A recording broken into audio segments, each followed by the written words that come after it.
So,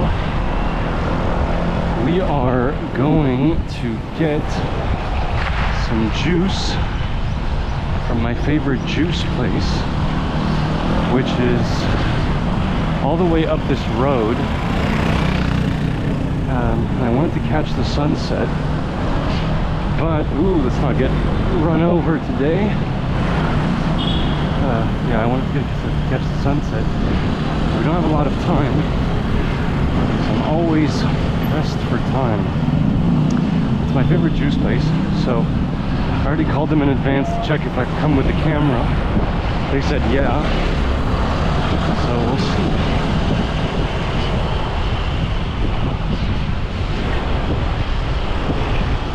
Oh yeah, Jesus.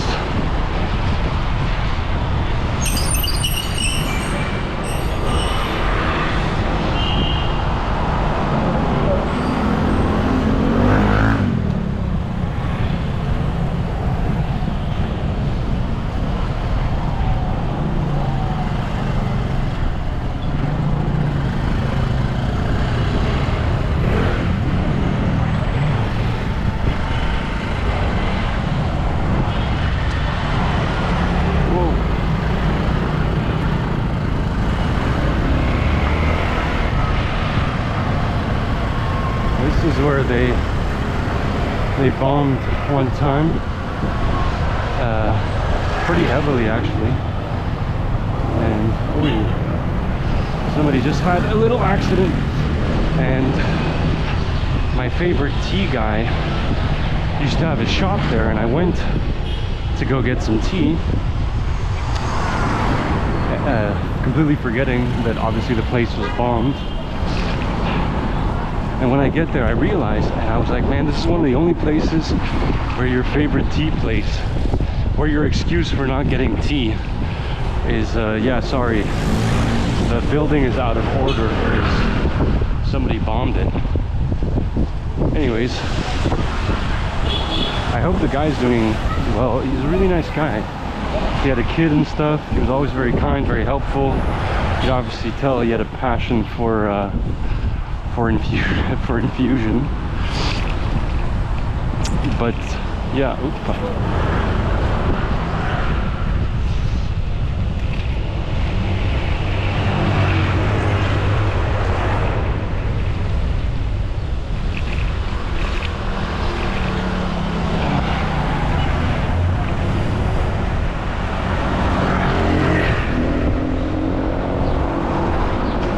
you never really know how people are gonna react when you have a camera, especially here.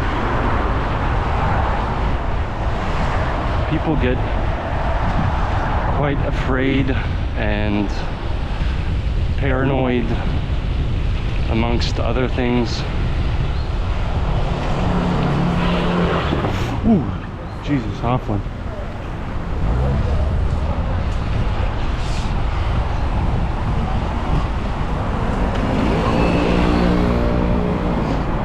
That was super duper close. Jesus Christ. That was not even funny how close that was.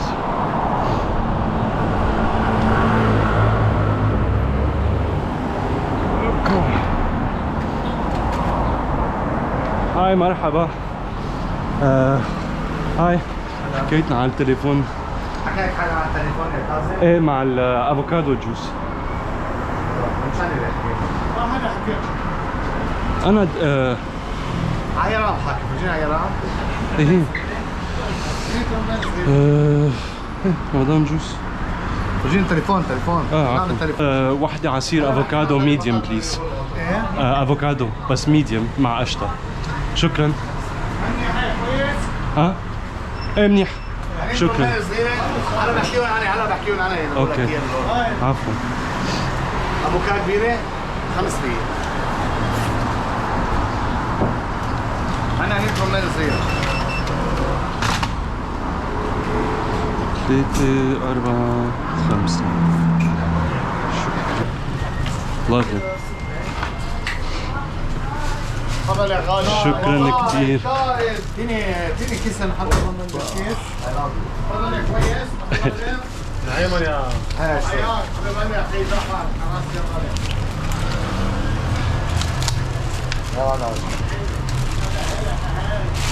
لا يا ربيك بارك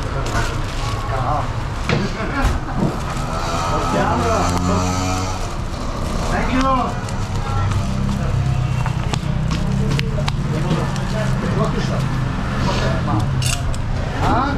شكرا كثير. باي.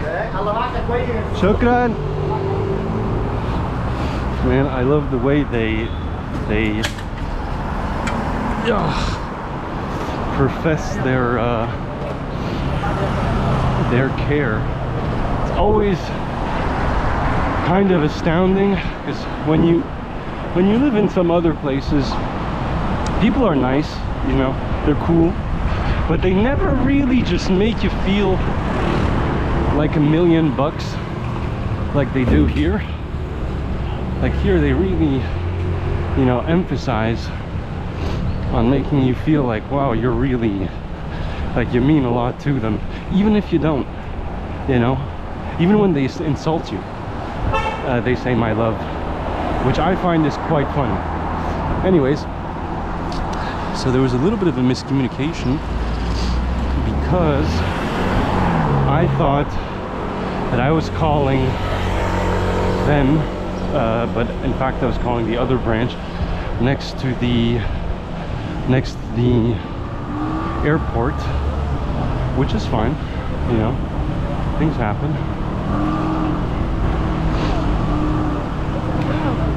But now I got their number.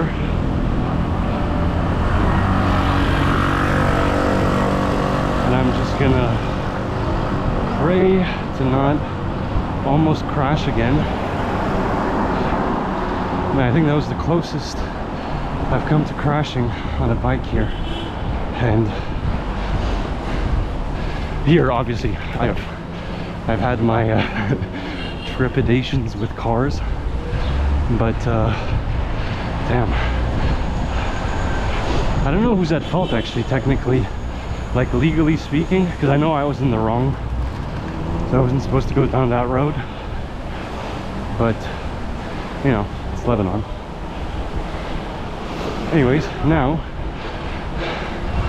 we're going to my second favorite thinking spot, and I hope we can catch a nice sunshine because it's really worth it. I went the other day and it was so beautiful, like genuinely it was such an amazing moment. So I hope it's at least similar, you know?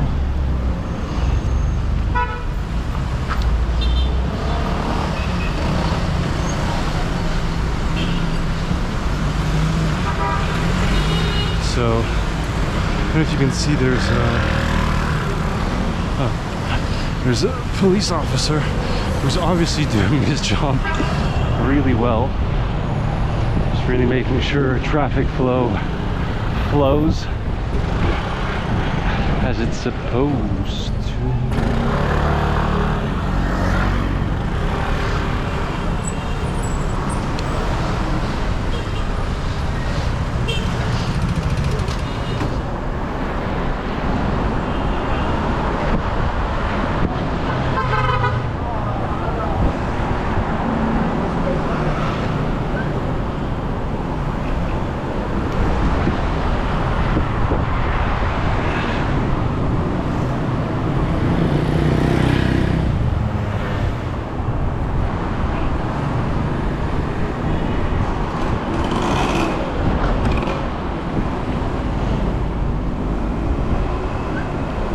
This place is always open, the class thing.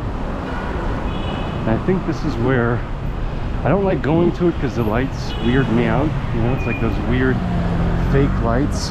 Oh, it's iftar time.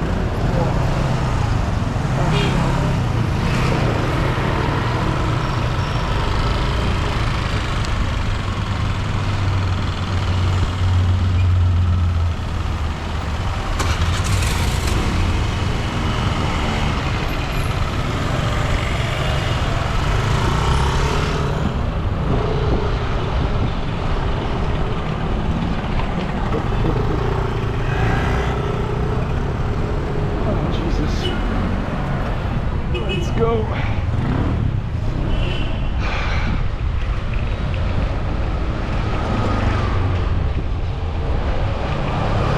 I have to say, today is a bit hectic, the driving.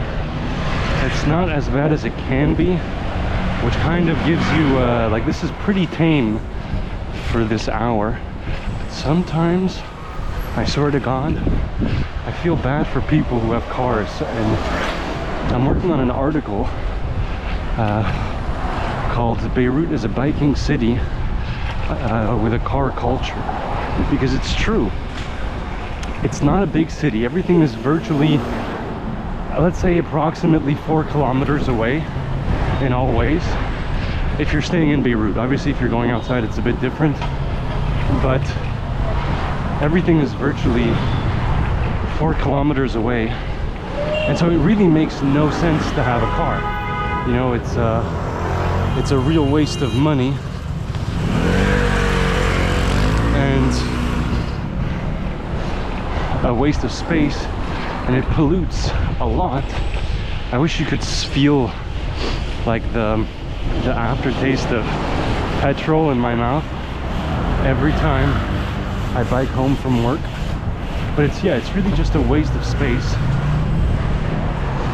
and money and insurance, and people drive like fucking maniacs, and people are also, you know, not necessarily in the best health. And so if you factor all of it together, you kind of get a much better society. And there's this picture of Utrecht that I really like,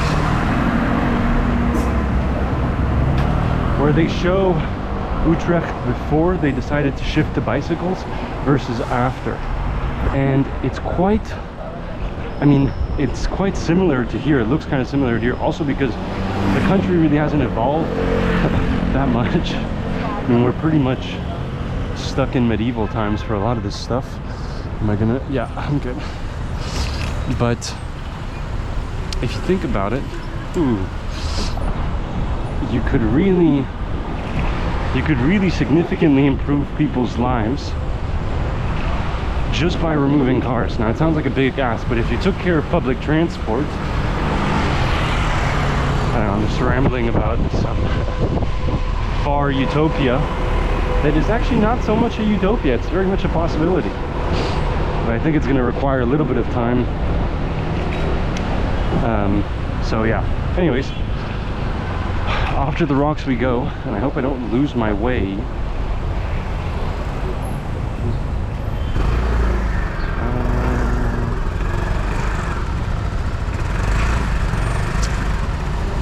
Nope, not gonna lose my way, not gonna lose my way. Thank you.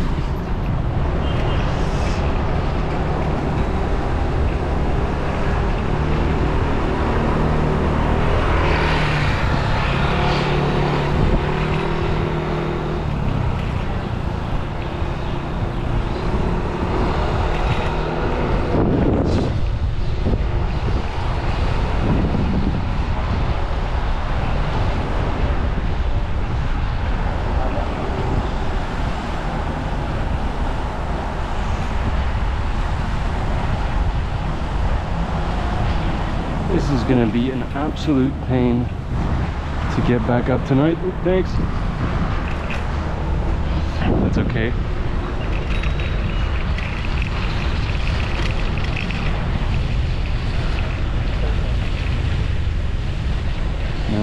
It's where people used to park their cars, which is in and of itself quite the repurposing. This is a death trap. every time I pass here.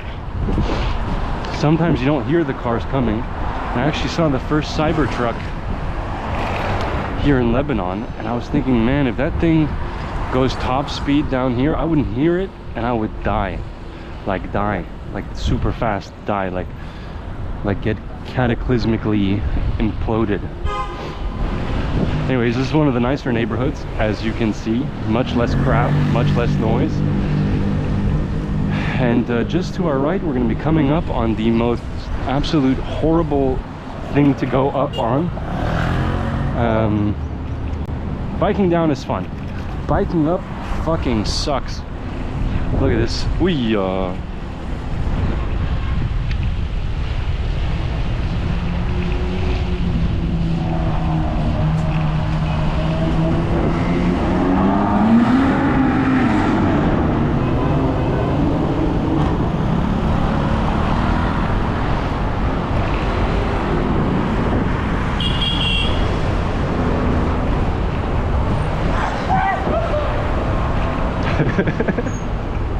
I don't know if you guys heard that, but it's oh geez, it's not the day to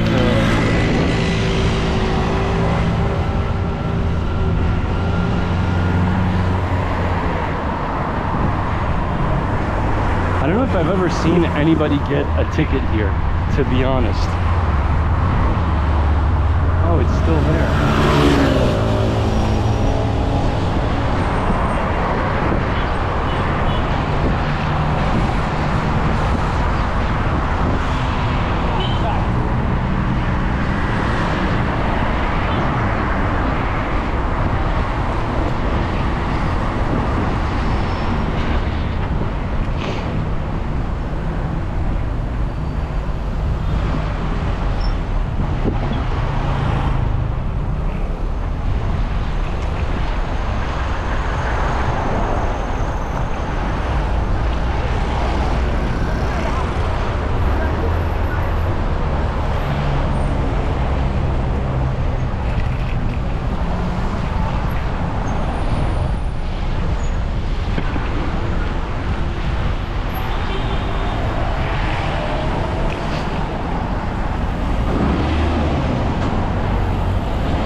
Right above here, after you see where all the cones are there, they have this cocktail with spaghetti, which looks absolutely disgusting. I mean, disgusting is an understatement. If you saw what the images look like, you kind of, you know, you reassess your choices.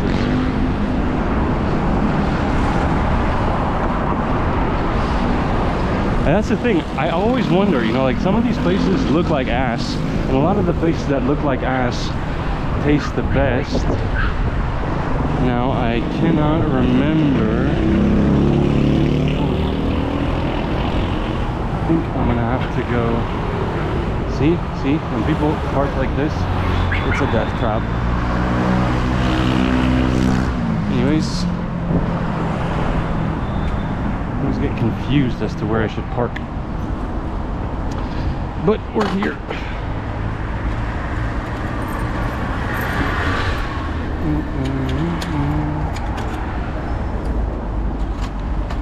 Alright. And off we go. And hopefully... Nope. Thank you, kind sir with the giant vehicle. Alright. He's obviously not going to let me pass. That's okay.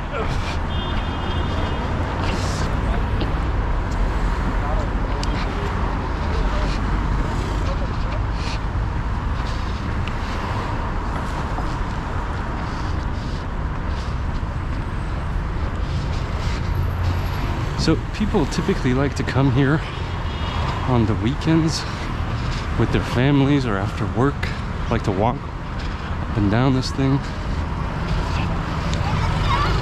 And crazy. Would you look at that? Super calm. Super calm. anyways, these are the rocks. And they're called Pigeon Rock. Now, this is quite the trek down. And you can sometimes slip and bust your ass. Obviously, you can see people do not care. Like, they just throw shit. And I always think, man, if you didn't, it would A, look much nicer, and B, you wouldn't be such a shithead, you know? Hello.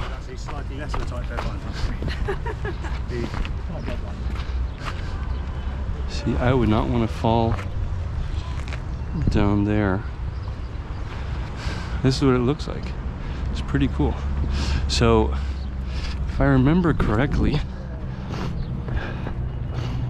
it's called Pigeon Rock because a bunch of pigeons land on it.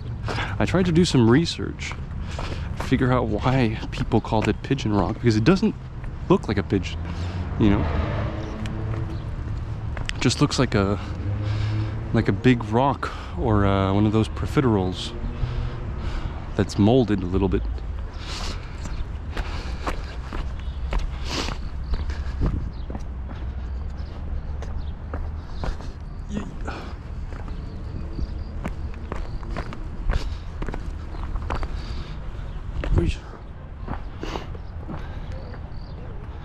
So far, I haven't fallen, which is great.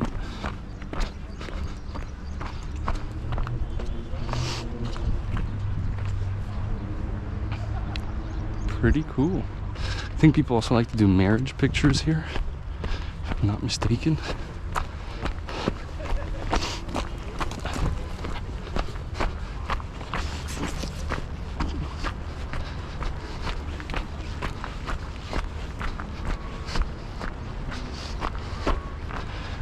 And the nice part is, it smells like spring. Now, this part, I'm not sure what exactly. I think it's to prevent like overflowing of water and stuff. It's pretty impressive, and sometimes people, they go up on there and then they just chill and they smoke shisha. I'm gonna try and get a better view.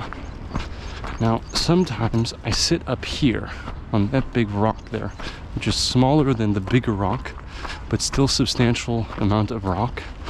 You can see how much people have passed through here over time. It smells like shit, but it really gives you, I don't know if the GoPro gives you necessarily like an accurate sense of how huge this is, but it really does give you a good taste of like it's massive. Like, if you look at that little boat over there, that's tiny. Some people like to climb up on there and then go to the top, and the really cool part is that you can see the airplanes land. There's a bunch of caves down there, so on and so forth. Anyways, I think I'm gonna take off my helmet, or I don't know, we'll see.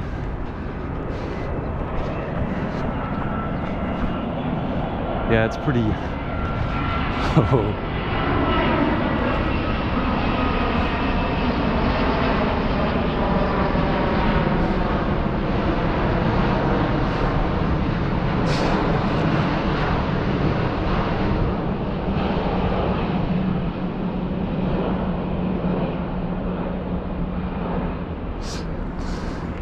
It's kind of insane that planes make all this sound.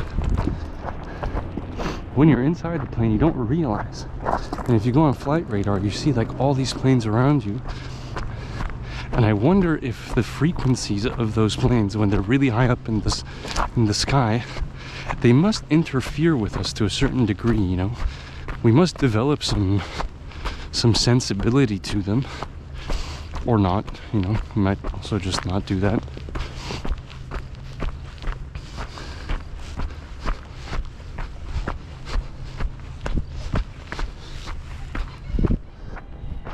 So right above here is a fisherman village, and it's not really a village, it's more like cabanas or cabins or something like that. And they're pretty open to pictures, I think mainly because it's such a touristy area. So they're kind of forced to be. But the conditions obviously are not like the buildings over there. You know, we're not talking about 24/7 electricity, a butler maybe, so on and so forth.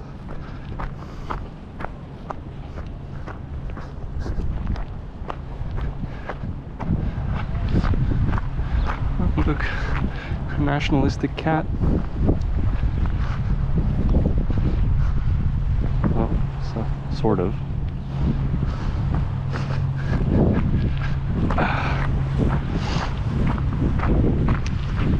Now, you see, when you look at those dinghy boats, the ones that sort of take you on a trip and such, you don't really think like, damn, it doesn't really have that, you know, that imposing aspect to it. But then you have this giant anchor, and I wonder what this I mean, it's been here for a long time, obviously. You know, it's rusted itself into the ground. Maybe it's one of those big boats, or I don't know. I don't really have a good enough knowledge of boats or anchors. But here sometimes the water rises up and people like to swim. It's kind of like the free version of sporting, the more nature-esque version of sporting.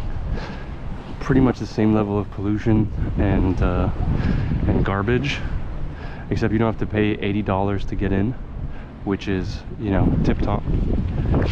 And this is what they do. So they hook up the boats to this thing, this pulley thing, and then they yeet them up and put them on these thingies. And I don't know what they do, and it's also super rusted. And I was wondering the other day, how the hell this thing still stands? You know? Just kind of looks like very DIY-esque.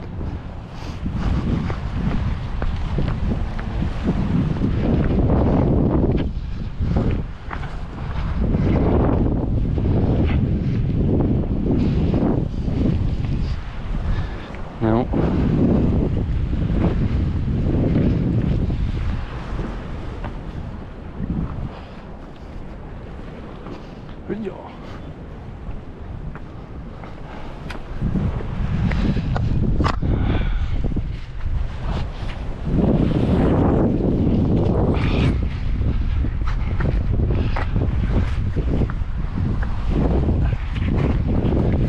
okay, it doesn't look to have suffered that much.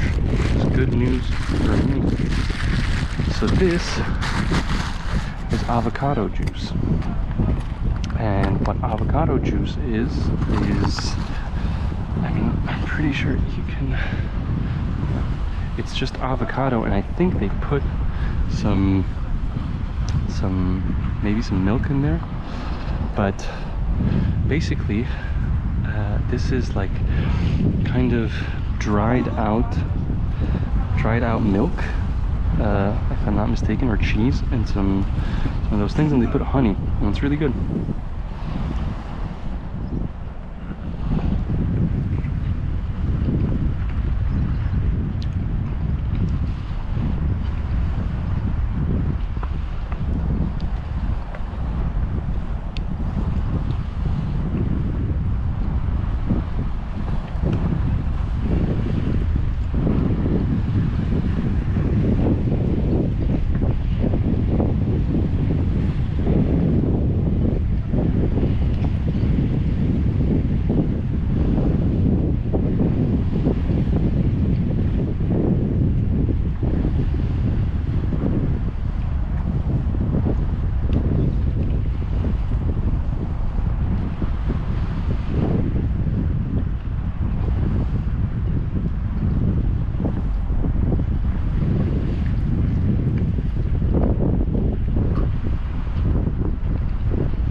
Tastes phenomenal.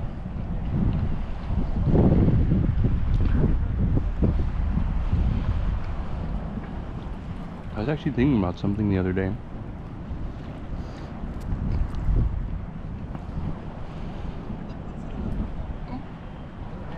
You don't frequently get like these big horizons, or like the sense of infinity.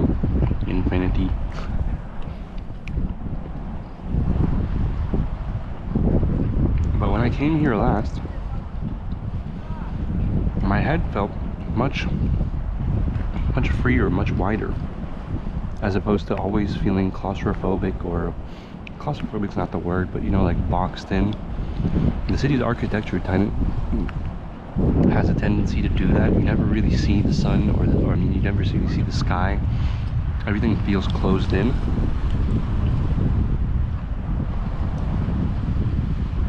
But not here. No, sir.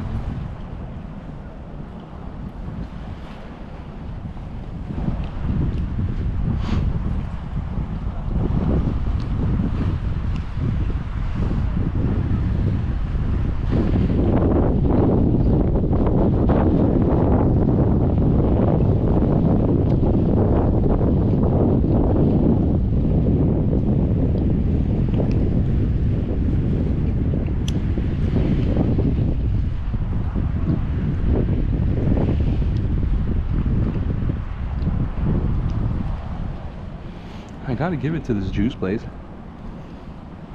Their cups never fail. I mean, you could probably dry and do some damage, and nothing will spill.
Done with this really great burger. Shit, dang it! So I think it's once you, maybe the trick is to not take it off and put it back. Maybe that's shit.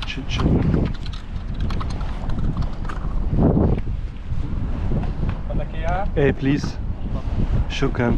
عفوا عم صور بس إذا ما بدك.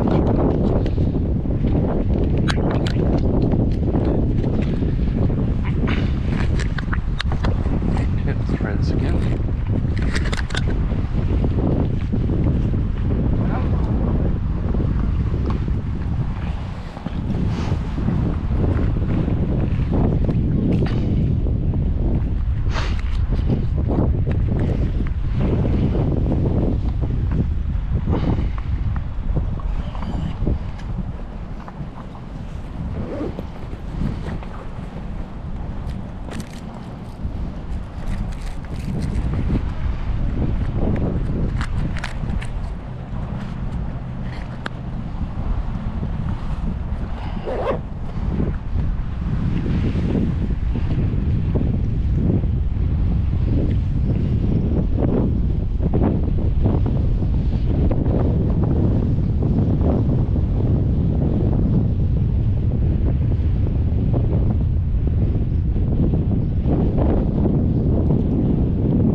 Most of the days especially when you live, I mean, this is my home country, technically, but I didn't really grow up here, and so most of the days they consist of acquaintances or people that you know, that you're friendly with, but you're not friends, you know, like you can rely on them for certain things, and for some other things as well,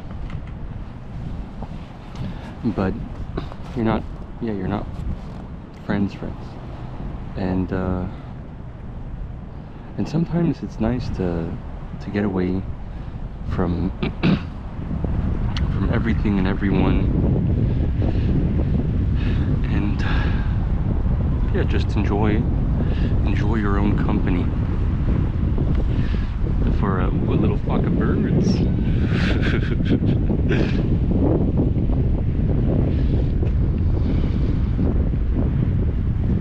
But it's true, my theory is that the accumulated acquaintance meetings throughout the days, throughout the weeks, they really take a toll on you, and they really drain you. And as opposed to having friends, or you know, they fill you up. They don't take from you. Acquaintances typically take from you. Otherwise they would be friends. And sometimes you just have to come back and just be alone and fill yourself back up with the infinite.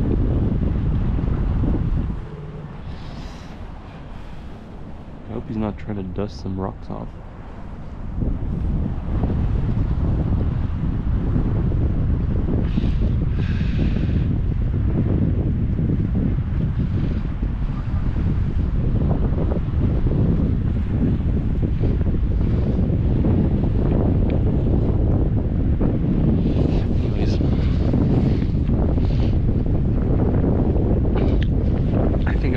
Off here in a moment.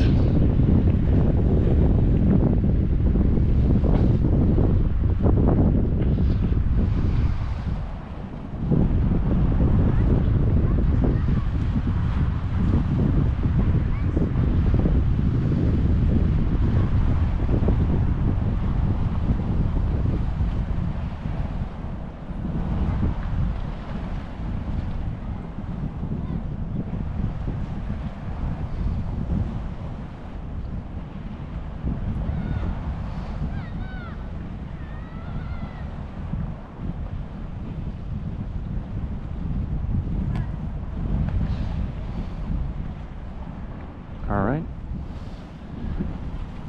and bye-bye.